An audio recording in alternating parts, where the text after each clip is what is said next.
Hai rekan-rekan, Assalamualaikum warahmatullahi wabarakatuh. Selamat datang di Persona Channel Test. Dan bagi rekan-rekan yang sedang mencari materi SKB, kemudian bentuk soal, dan juga tes tambahan untuk seleksi CAT SKB ataupun P3K, Formasi Pengawas Jaminan Produk Halal, teman-teman bisa mengikuti video ini sampai akhir ya, karena di sini saya akan bahas ketiga materi tersebut. Dan tentunya materi berdasarkan Undang-Undang Nomor 33 Tahun 2014 serta Permen Pan RB Nomor 12 Tahun 2023. Dan teman-teman, sebelum kita mulai jangan lupa di-subscribe.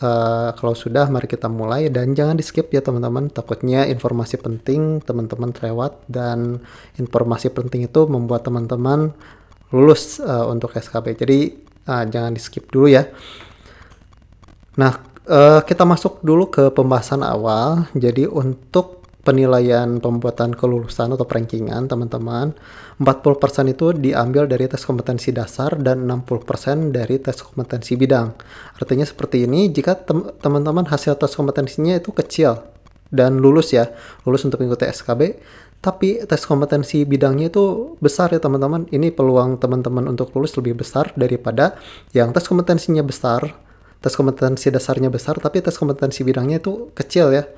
Itu lebih besar jika teman-teman dapat tes kompetensi bidangnya besar, tapi biarpun tes kompetensi dasarnya kecil. Jadi teman-teman sekarang fokus di tes kompetensi bidang supaya dapat poin maksimal ya teman-teman, supaya bisa rankingan ya, rankingnya nomor 1. Dan kita juga informasikan terkait SKB ya, seleksi kompetensi bidang di Kemenag ya, yang saya kutip dari pengumuman CPNS ya di portal BKD-nya. Nah, di sini seleksi kompetensi bidang SKB, pelamar yang menggunakan nilai SKD tahun anggaran 2023 dan pelamar yang mengikuti SKD tahun anggaran 2024 berhak mengikuti SKB jika dinyatakan lulus SKD dan termasuk dalam 3 kali jumlah kebutuhan jabatan setelah memenuhi nilai ambang batas pada jenis penetapan kebutuhan yang dilamar dan berperingkat terbaik.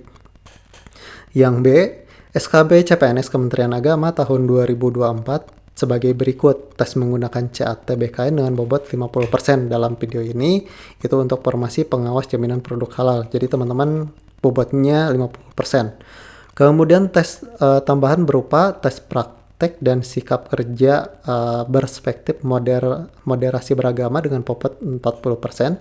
Ini jumlahnya, soalnya itu pilihan ganda, dan juga wawancara wawasan moderasi beragama dengan bobot 10%. Saya sudah buatkan materinya teman-teman. Nanti bisa cek linknya di deskripsi. Dan yang keempat, hasil akhir. Di sini kelulusan akhir seleksi CPNS Kementerian Agama tahun 2024 ditentukan berdasarkan hasil integrasi nilai SKD dengan bobot 40% dan SKB dengan bobot 60%, seperti yang saya jelaskan sebelumnya. Nah, kemudian materi apa saja yang akan muncul ya, materi yang harus teman-teman pelajari yakni terkait Permen Pan dan juga undang-undangnya. Nah, untuk Permen Pan-nya sendiri, untuk jabatan fungsional pengawas jaminan produk halal itu diatur dari Permen Pan RB nomor 12 tahun 2023. Nah, kita masuk saja ke jabatan fungsional pengawas JPH ahli pertama, karena teman-teman CPNS yang baru itu kebanyakan untuk JPH itu ahli pertama. Nah, kita masuk ke pasal 7, tugas jabatan fungsional pengawas JPH, yaitu melaksanakan pengawasan JPH. Tugasnya itu pengawasan JPH, pasal 7 ayat 2, tugas sebagaimana dimaksud ayat 1 dengan memperhatikan ruang lingkup kegiatan setiap jenjang, yaitu kita fokus di pengawas jaminan produk halal ahli pertama, yakni melaksanakan identifikasi, verifikasi, pemetaan, pengumpulan, pengolahan, dan pelaporan data pengawasan, dan pemeriksaan JPH. Jadi dari sini kita bisa paparkan, yakni ada 7 poin yang harus teman-teman kuasai atau pelajari. Mengenai pelaksanaan pelaporan data pengawasan dan pemeriksaan jaminan produk halal, melaksanakan identifikasi data pengawasan dan pemeriksaan jaminan produk halal. Yang ketiga, melaksanakan verifikasi data pengawasan dan pemeriksaan jaminan produk halal, melaksanakan penataan data pengawasan dan pemeriksaan jaminan produk halal. Yang kelima, melaksanakan pengumpulan data pengawasan dan pemeriksaan jaminan produk halal. Yang keenam, melaksanakan pengolahan data pengawasan dan pemeriksaan jaminan produk halal. Yang ketujuh, melaksanakan pelaporan data pengawasan dan pemeriksaan jaminan produk halal. Ini juga ditambah mengenai pasal 6 ya, Undang-Undang Republik Indonesia Nomor 33 Tahun 2014 terkait jaminan produk halal dan penyelenggaraan JPH, jaminan produk halal. BPJPH berwenang yang pertama merumuskan dan menetapkan kebijakan JPH, menetapkan norma standar prosedur, menertibkan dan mencabut sertifikat halal dan label halal pada produk, melakukan registrasi sertifikat halal pada produk luar negeri, melakukan sosialisasi edukasi dan publikasi produk halal, kemudian melakukan akreditasi terhadap LPH, melakukan registrasi auditor halal, kemudian melakukan pengawasan terhadap CPH, melakukan pembinaan auditor halal, dan melakukan kerjasama dengan lembaga dalam dan luar negeri di bidang penyelenggaraan JPH. Ini lebih ke teknisnya, jadi prosedur-prosedurnya. Jadi ada dua yang harus teman pelajari atau yang harus dikuasai. Nah, saya sudah buatkan rangkumannya ya teman-teman terkait materi pokok-pokok ini ya, terutama yang Permen-Pan RB nomor 12 ya. Di sini yakni melaksanakan pelaporan data pengawasan dan pemeriksaan jaminan produk halal. Di sini saya sudah jelaskan atau sudah rangkum terkait pengertian pelaporan pengawasan, kemudian tujuan pelaporan, ruang lingkup pelaporan pengawasan pemeriksaan itu apa saja, prosedur penyusunan pelaporan itu apa saja. Saya sudah rangkum ya teman-teman, ini sebagai overview saja dan rangkumannya saya sudah upload, linknya bisa cek di deskripsi ya jika teman-teman perlu ya teman-teman. Kemudian kita masuk ke soal teknis. Jadi soal teknisnya itu untuk P3K dan SKB CPNS itu Permenpannya sama ya teman-teman. Nanti cuman beda di nama saja. Kalau misalkan P3K itu teknis, jumlah soalnya itu 90. Kalau misalkan SKB itu jumlah soalnya antara 80 sampai 90 ditambah tes tambahan.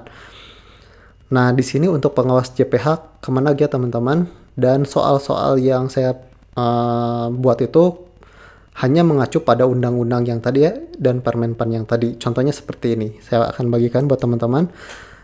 Coba dikerjakan, tapi untuk soal yang pertama saya coba bacakan. Data apa saja yang perlu dicantumkan dalam pelaporan pengawasan dan pemeriksaan produk halal? A. Nama produk, kategori, dan alamat produsen. Yang B. Harga produk, jumlah penjualan, dan lokasi distribusi. C. Nama produk, bahan baku, dan hasil pemeriksaan. D. Nama pemilik usaha dan tahun pendirian perusahaan. Atau yang E. Nomor kontrak distributor dan jumlah karyawan. Untuk jawabannya sendiri itu akan muncul ketika waktunya habis. Seperti ini ya. Ini akan habis, kemudian muncul jawaban dan pembahasan. Nah, untuk jawaban di sini, pembahasannya, jawabannya itu yang C, nama produk, bahan baku, dan hasil pemeriksaan. Di sini penjelasan berdasarkan undang-undang, Nomor 33 Tahun 2014 tentang jaminan produk halal. Pelaporan pengawasan dan pemeriksaan produk halal harus mencakup informasi yang jelas dan lengkap mengenai nama produk agar produk yang dapat diperiksa dapat diidentifikasi secara akurat, bahan baku, kemudian hasil pemeriksaan. Jadi jawabannya yang C. Nah, untuk soal selanjutnya saya tidak akan bacakan, coba teman-teman kerjakan sendiri dan sebagai simulasi teman-teman nanti pelaksanaan CATBKN. Oke, silakan dikerjakan.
Oke, untuk soal yang ini silahkan teman-teman jawab di kolom komentar.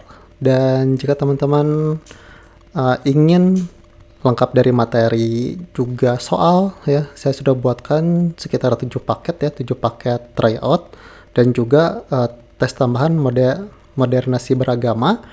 Saya sudah includekan di sini, silahkan teman-teman bisa cek linknya di deskripsi. Dan juga jangan lupa kunjungi kami di tanpasogok.com untuk link psikotes ya, atau tes tambahan psikotes, takutnya ada ya. Tapi untuk Kemenag itu tidak ada, hanya modernasi beragama saja. Mungkin segitu saja. Jika teman-teman berminat, silahkan cek linknya di deskripsi ya.